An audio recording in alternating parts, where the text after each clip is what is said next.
আসসালামু আলাইকুম Facebook friend. আমি আজকে আসলাম ভিন্ন ধরনের কিছু কথা নিয়ে, ভিন্ন ধরনের বক্তব্য নিয়ে, ভিন্ন ধরনের ভিডিও নিয়ে। এখানে কারো বিরুদ্ধে কোনো কথা না, কথা হলো দেশ নিয়ে। এটা আমার দেশ, আমার সোনার বাংলাদেশ। আমি এই দেশের নাগরিক। এই দেশের কলঙ্ক হোক বহির্বিশ্বের কাছে, এটা আমি চাই না। আমার সন্তানরাও চায় না, আমার ভাইরাও চায় না, আমার বন্ধুরাও চায় না। আমার কথা হলো, এখন যদি ফেসবুকে ঢুকি, ইউটিউবে ঢুকি, শুধু মারামারি, কাটাকাটি, রাহাজানি, একজন আরেকজনকে পাথর দিয়ে মারছে, 50 জনও দাঁড়ায় দেখছে, কেউ প্রতিবাদ করে না। একজন আরেকজনকে কোবায়ে মারছে, লাঠি দিয়ে মারছে। এসব বন্ধ করি। আপনাদের কাছে হাত জোর করে বলছি, আমার ভাই, বন্ধু বান্ধব যারা আমার ছেলের বয়সী, সবার কাছে আমি হাত জোর করে বলছি, এগুলো বন্ধ করি।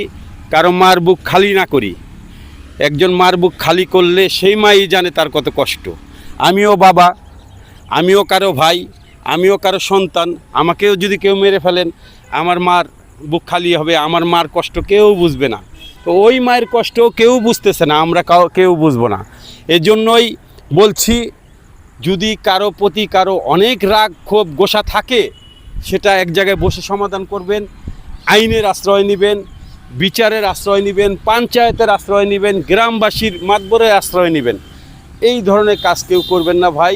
নিজের হাতে এত বড় অকারণ, এত বড় দুর্ঘটনা কেউ করবেন না। এক মানুষ আরেক মানুষকে কিভাবে মারে, আমি এটাই বুঝতে পারতেছি না।